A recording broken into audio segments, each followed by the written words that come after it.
అందరికీ నమస్కారం.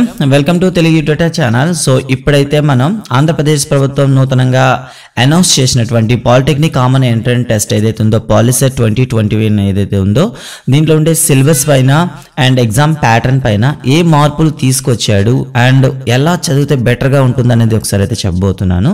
సో ముందుగా పాలిసెట్ 2021 అనేది అనౌన్స్ చేస్తూ దాని అఫీషియల్ వెబ్సైట్ కూడా వీళ్ళు అనౌన్స్ చేయడం జరిగింది. సో మీకు ఈ సమాచారం కావాలంటే polyset.ap.nic.in వెబ్సైట్లోకి వెళ్ళి ఈ బుక్లెట్ని మీరైతే డౌన్లోడ్ చేసుకోవచ్చు. ఇక ఇందులో ఉండేటటువంటి కీ డేట్స్ అయితే ఇక్కడ ఇవ్వడం జరిగింది. So commitment of filling of application అంటే 26వ తేదీ నుండి మీరు చేయొచ్చు. సో టుడే అయితే 28 మీరు చేయొచ్చు. Last date for the filling online application 13th August 13th Friday వరకు మీరు చేయొచ్చు. డేట్ ఆఫ్ ఎగ్జామినేషన్ అయితే సెప్టెంబర్ 1 ఇచ్చారండి. 11 గంటల నుండి సాయంత్రం మధ్యాహ్నం 1 గంట వరకు. అంటే మనకి ఎన్ని గంటలు ఇచ్చారండి? 2 hours ఇచ్చారండి. 2 గంటల టైం అయితే ఉంటుంది. సో డిక్లరేషన్ ఆఫ్ రిజల్ట్ అయితే 11th సెప్టెంబర్ అనేది అనౌన్స్ చేశారనమాట. ఇక్కడ కొన్ని డిక్లరేషన్స్ కూడా ఇచ్చారు. ర్యాంక్ కానీ వాళ్ళ యొక్క ఏజ్ కానీ, అంటే పాలిసెట్కి నో ఏజ్ రిస్ట్రిక్షన్ అంటూ చెప్పారనమాట. ఎవరైనా రాయొచ్చు దీన్ని. సో ఎవరైనా రాయొచ్చు. సో ఇక ఈ వీడియోలో ప్రధానంగా మనం చెప్పదలుచుకుంది ఏంటంటే సిలబస్ గురించి అయితే చెప్పుకుందాం అనుకున్నాం. సో సిలబస్ గురించి ఒకసారి చూద్దాం. ఎన్ఎక్స్లో సిలబస్ అనేది ఎక్కడ ఇచ్చారనేది. సో నిజానికైతే సిలబస్ అనేది 12th ప్లేస్లో ఇచ్చారు కాబట్టి నేను డైరెక్ట్గా 12th ప్లేస్కి అయితే మూవ్ చేస్తూ ఉన్నాను. ఓకే, ఇక్కడ 12th పేజ్లో చూసినట్లయితే మీకు ఇక్కడ ఈ ఎగ్జామ్ ప్యాటర్న్లో చిన్న చేంజ్ అయితే కనిపిస్తుంది అనమాట. ఏంటంటే లోగడలో అయితే మనకి 60 క్వశ్చన్స్ అనేవి మ్యాథమెటిక్స్ ఇస్తూ 30 క్వశ్చన్స్ ఫిజిక్స్ నుండి ఇస్తూ అండ్ 30 క్వశ్చన్స్ అయితే కెమిస్ట్రీ నుండి ఇచ్చేవారండి. కానీ ఈసారి అయితే ప్యాటర్న్ చేంజ్ చేశారనమాట. మ్యాథమెటిక్స్కి 50 క్వశ్చన్స్ ఇస్తున్నారు, ఫిజిక్స్ 40 క్వశ్చన్స్ ఇస్తున్నారు, కెమిస్ట్రీ 30 క్వశ్చన్స్ అండి. ఇక్కడ చూసారంటే ఇక్కడే అభ్యర్థులు దేనికి ఎక్కువ ప్రయారిటీ ఇవ్వాలనేది వెయిట్ ఆఫ్ ప్రయారిటీ చూసుకునేటప్పుడు చూసుకోవాలి. మ్యాథమెటిక్స్లో మీకు 14 చాప్టర్స్ ఉంటాయి. 14 చాప్టర్స్ కంప్లీట్గా మీరు చదివినట్లయితే 50 మార్క్స్ వస్తాయి. అదే ఫిజిక్స్లో మీకు కేవలం 6 చాప్టర్స్ ఉంటాయి. 6 చాప్టర్ నుండి 40 క్వశ్చన్స్ వస్తున్నాయి. అండ్ కెమిస్ట్రీ ఆల్సో 6 చాప్టర్స్ ఉంటాయి, మీకు 30 క్వశ్చన్స్ అయితే వస్తున్నాయి అనమాట. సో కాబట్టి ఈసారి అయితే మాత్రం సో ఫిజిక్స్కి అయితే కాస్త పెద్దపీట వేశారని చెప్పవచ్చు. ఎందుకంటే 10 మార్కులు అదనంగా చేర్చడం జరిగింది. మరి సిలబస్ ఏంది సార్, ఎలా ఉంటుంది, సిలబస్ పైన ఏమైనా అనౌన్స్మెంట్ చేశారా అంటే ఈసారి అయితే ఒక చిన్న స్టేట్మెంట్ అయితే ఇందులో నోటిఫికేషన్లో మీకు ఇవ్వడం అయితే జరిగింది. ఏంటంటే సో ఈ 2020-21కి ఏదైతే సిలబస్ అనౌన్స్ చేశారో, పబ్లిక్ ఎగ్జామ్కి ఏదైతే అనౌన్స్ చేశారో అదే సిలబస్ పైన మీకు ఎగ్జామ్ కండక్ట్ చేయడం జరుగుతుంది అంటూ ఒక స్టేట్మెంట్ అయితే ఇవ్వడం జరిగింది. సో మీరు ఇక్కడ పేజ్ ఎన్ఎక్సర్ 1లో మీరైతే చూడొచ్చు అనమాట. The syllabus for mathematics, physics and chemistry for POLYCET 2021 is the same as that the SSC examination March 2021 conducted by the board secondary education Andhra Pradesh. Structure of questions paper will be అంటూ ఇవ్వడం జరిగింది. So నిజానికైతే మనకు 2021లో public ఎగ్జామ్కి ఏ syllabus అయితే revised syllabus అయితే government announce చేసిందో ఆ సిలబస్ని మాత్రం మనం చదవాలి. సో మరి ఆ సిలబస్ ఎలా ఉంది అండ్ మోడల్ పేపర్కి దీనికి ఏమైనా రిలేషన్ ఉందా, ఏదైనా గందరగోళం ఉందా అనేది కూడా మీకు ఇప్పుడు ఎక్స్ప్లెయిన్ చేయబోతున్నాను. సో 50 క్వశ్చన్లు అయితే మనకి సెక్షన్ ఏలో కనిపిస్తాయి, మ్యాథమెటిక్స్ అండి. సెక్షన్ బిలో 40 క్వశ్చన్స్ అయితే మీకు కనిపిస్తున్నాయి ఫిజిక్స్ సంబంధించి. అండ్ కెమిస్ట్రీకి సంబంధించి మీకు 30 క్వశ్చన్స్ అండి. అంటే నియర్లీ చూసినట్లయితే ఓన్లీ ఫిజిక్స్ ఎవరైతే టెక్స్ట్ బుక్ కంప్లీట్ చదువుతారో 70 మార్కులు స్కోర్ చేయొచ్చు అండి. So majority of the rankers అందరూ కూడాను ఫిజిక్స్ పైన పట్టుంటే చాలు అని అయితే నేను చెప్పగలను.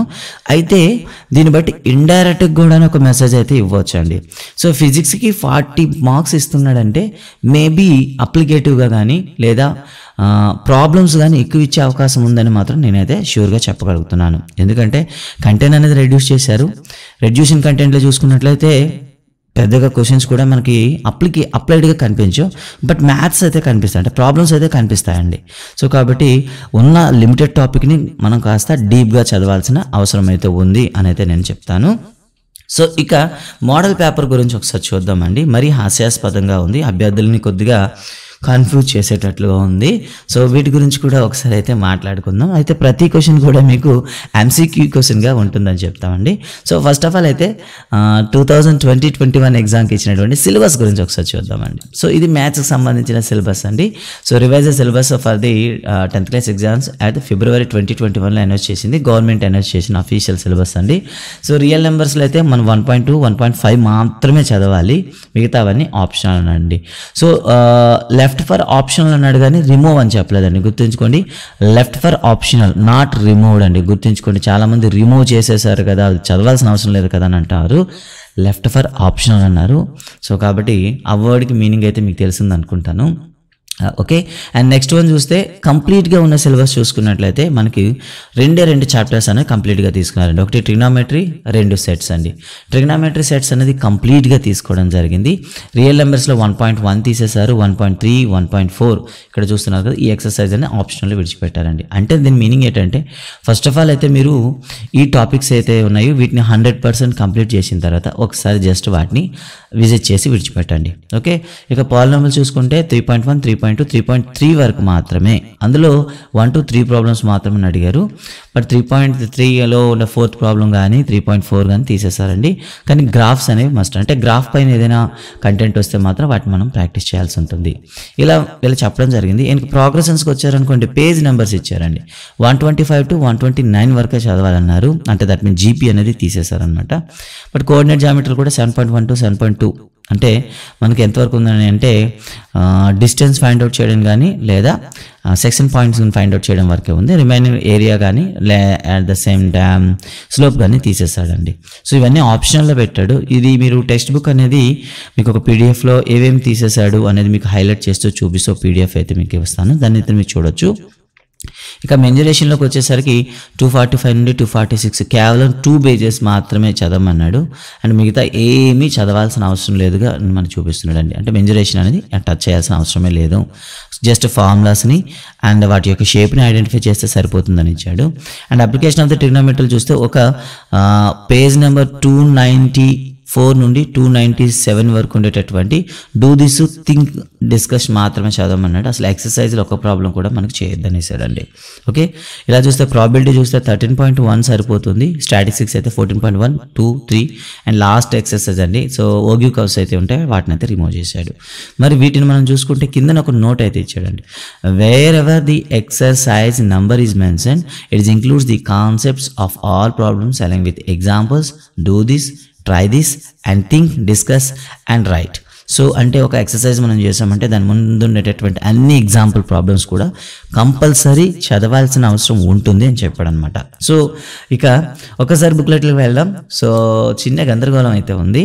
సో నిజానికైతే ఓకే బెటర్ అన్నారు. ఒక మోడల్ పేపర్ చూడండి, జీపీ అనేది సిలబస్ నుండి తీసేశారు, బట్ జీపీలో ఉండే క్వశ్చన్ అనేది మోడల్ పేపర్లో ఇచ్చాడు.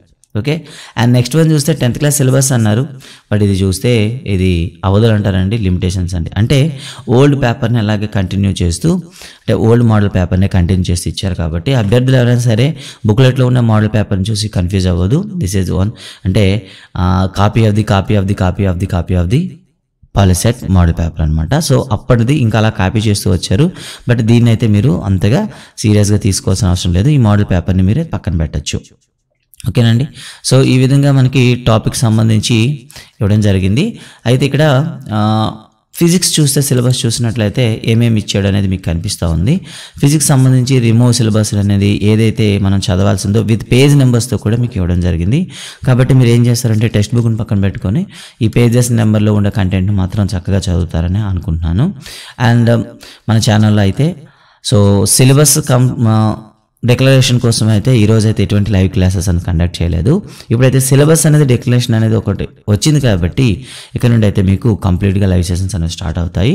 అండ్ అందరూ కూడాను ఈ వీడియోని చూసి అండ్ వీడియో మీకు ఎలా అనిపించింది కామెంట్ అయితే పెడతారనుకుంటున్నాను. Thank you guys and we will meet again in our live session.